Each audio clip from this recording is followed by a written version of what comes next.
kind of like, obviously, like a gathering room, library, slash whatever that went along here. In terms of the paranormal world, I'll be absolutely honest with you, nobody gets in. This room here is basically quiet most of the time. We've rarely had anything rarely had occurrences in here. What we call this is what you would call a safe room or a staging area. What we do here, start hooking up all sorts of monitors, have all our equipment spread out in place, have some Doritos, some No-Dos. She thinks it's going to be 6 hours. So basically that's what this room winds up becoming here, is that people will investigate it. You know, when you're in a building like this, you're going to still investigate the safe room, but generally the rooms that don't have activity, you're not going to spend a lot of time with, and generally nobody. With that, I might as well just go over, since we're here, we'll go over some of the equipment that is used during there. You've got your K2 meter. Now, K2 meter, there's a lot of like, ooh, look at this. You know, on TV, you see pretty lights, everything goes up and down. It's beautiful, wonderful tool to basically go, what's it do? You know, it finds ghosts? No, not really. What's it find? It finds electromagnetic activity. It finds electricity. It finds anything that's magnet. If I take a magnet, the sucker will spike. If I put it near a high electrical source that has electromagnet, it'll spike.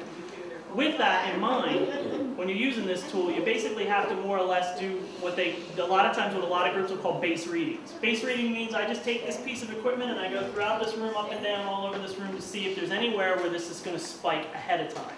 This is to let someone know that if you go over there and I'm like, look, I got a spike, something's going on. There's nothing going on there. It's probably that electrical outlet that's not, that they didn't wire it correctly. You know, that could very well be this. Other things that happen with this, cell phones. Cell phones go off, this goes off. Doesn't necessarily go to red, but it's funny because one day I'm sitting here and I get a text, and before my phone buzzes, this goes to yellow and then my phone text. I'm like, that's interesting, do it again. Every time a text comes, the phone goes this. You don't really want to carry cell phones on your investigation. Another thing some teams do, and we have done in bigger buildings, but generally turn off and have like on-off times for this stuff, walkie-talkies. People don't realize a walkie-talkie can spike this sucker. So if somebody's sitting there and they're playing with a button on the walkie-talkie on another team, they could set off your investigation and ruin it, really, and basically make the evidence, even if you did get some sort of weird noise, could make it be like, well, how do we know that wasn't the walkie-talkie? How do we know it wasn't this? So the K2 meter, though, is basically used in an investigation. It is used for, a lot of people use it in terms of communication. And what they usually do is they'll say either yes or no. They'll say, if it's a yes, make it go higher up into the red area. And if it's a no, don't do anything. Or they'll do the opposite, you know. If it's a no, make it go up. If it's a yes, you know, just leave it as is. And then they ask questions, you know, is there anyone here? Is there 2 or 3 people? Is there 5 people? Is there 10 people? Are you a zebra? You know, whatever could come into their mind at the time. I can honestly say, you know, I've been doing this for a pretty long time. So sometimes my things can be as creative as ever. You know, I'll be like, you know, are you a tall man with black hair in a suit? No? Okay, that probably didn't do it. You know, just to break it up a little bit because you can get very bored doing this sometimes. Overall, has it worked? Yes. We have gotten situations where we can turn around without a doubt and basically say things to something and get results that come up here that don't make any sense unless something is actually trying to communicate. And it doesn't happen often. It's not like you see it in TV where every other investigation happens to, but it does occasionally, in rare situations, happen. And when it does, you kind of sit here like, wow. And yet you watch other things in TV shows where they get a bunch of readings and they're like, wow, and you're like, okay, that is nothing like what I got. You know, so you start looking at this, that's a pretty decent piece of communication equipment.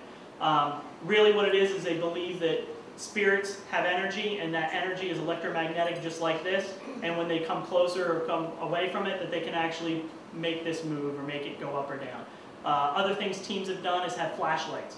Turn on and off the flashlight without using the switch. Same sort of thing. They have energy, they bring it in there. Some teams will have things where batteries die. It could be a brand new set of batteries in a piece of equipment, it's dead. They believe that spirits supposedly drain that energy out of there in order to do something or to communicate in some way, shape, or form. Overall, this is an interesting piece of equipment, but in reality, in like unprofessional hand or somebody who's new, it does get to be a little bit before you start really understanding how it works and how to make it work and how to keep it from getting false readings, because you'll get a lot of false readings with this. This is a big false reading one. Now, when it comes to cameras, everyone has a digital camera these days. Anyone can snap a shot. That's kind of nice in terms of the paranormal world because people are always explaining things off real quickly. However, if you get a digital camera, sometimes you might have a worker take a picture and all of a sudden there's something in the picture that you've never seen before. It could be a camera strap, could be dust, could be anything. However, now that there's more people doing it, this is why TV is starting to expose some more stuff and all this. Everyone, I have a camera on my phone, I have a camera in my pocket, and I have a camera in the, some of my teammates have cameras in their purses. They're everywhere. So that's like a second vital piece of equipment. However, on the minus side is there's also false positives. You'll hear things about people talking about orbs. You've heard orb activity. Now, orbs are this. There's a lot of speculation about orbs. You can go online, you can Google orbs, and literally get 5,000 hits all over the place on it. You've got skeptics, you got believers. The skeptics will turn around and tell you that that's nothing but dust particles, it'll never be anything but a dust particle, it's water, it's this, it's dust in the air, and that's exactly what it is, it's nothing paranormal. On the flip side, you've got the orb saying, well, that's just energy before it's manifesting, and that it can come together and become something that's manifests if there's enough of it. Either way, what we have seen, or what we know in terms of scientifically, lower-end cameras can produce orbs from dust, rain, and that type of activity. Have we seen it? Yes. Can I recreate it? Yes. If you're an investigator and you want me to see me recreate it, I can show you a million pictures that we have that we recreated it. When we were here, we had a team that worked with us, and that team was watching the video monitors that was over in the one room, which we'll take you in a little bit, and saw all these orbs floating around. I was like, oh my God, this place is freaking active. She was a new investigator. I said, no, that's dust. No, I've seen this. This is, okay, watch. Ran across the thing into the room, into the carpet, and we watched from behind me as they all go, following me out the door, I said, so either the spirit's really like me, or it's dust that's going out the door. In which case you have that. Now, on the flip side, I have seen some photographs which show an orb, or something that's orb-like, that actually looks like almost like a light source. Sometimes you'll see this at Gettysburg. Gettysburg is a big place where a lot of people run into this. And it is absolutely bizarre. Because it is bright like that. It is not from a camera flash. And in some cases, some people actually have it on video footage where it's there for a long time, doesn't move, doesn't do this. And I mean, dust is dust. It's going to fall. Rain is going to fall. If I step on this thing, dust is going to come up in some way, shape, or form, and then fall back down again. So the orbs move in an intelligent way. In this case, yeah, they have some things where something has moved on camera that has gone up, square, down, and this. How does a bug go in a square? How does dust go in a square? How does anything go in a square? Linear is kind of hard for things to basically do. So we won't debunk it. We won't say everything in an orb is hearsay and whatever. We basically are in the middle of we're on middle ground on that. I'd have to see it, I'd have to be there, I'd have to know the conditions in the environment before I can make any determination on whether your picture is actually something legitimate or not.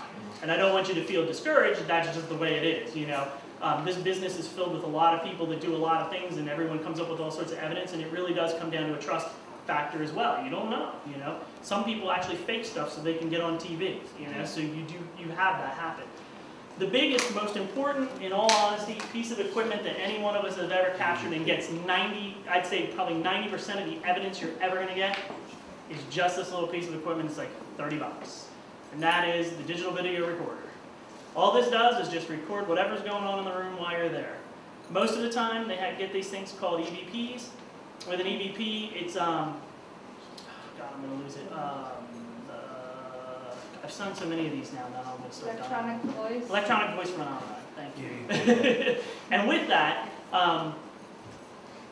what usually happens and what an EVP basically is we might be talking about something, I might be asking questions. Later on, we take this stuff, we listen to it, and I listen to myself talk about boring things all day and ask questions to something that obviously may or may not be sitting there, and then occasionally something will say, John, Harold, or get out, or help me, or I don't like you, or whatever you have. And you'll hear that in between what you're talking about. Sometimes you'll hear it over what you're talking about. You're talking and something else is trying to talk while you're talking. In that case, you basically, you set that up for review. You want to send that out to all your other teammates. You want to make sure that this is legit and no one's talking or whatever. In some cases, it can be explained. We've had ones where we had something that just goes as if it didn't want something, and we're like, and someone will come along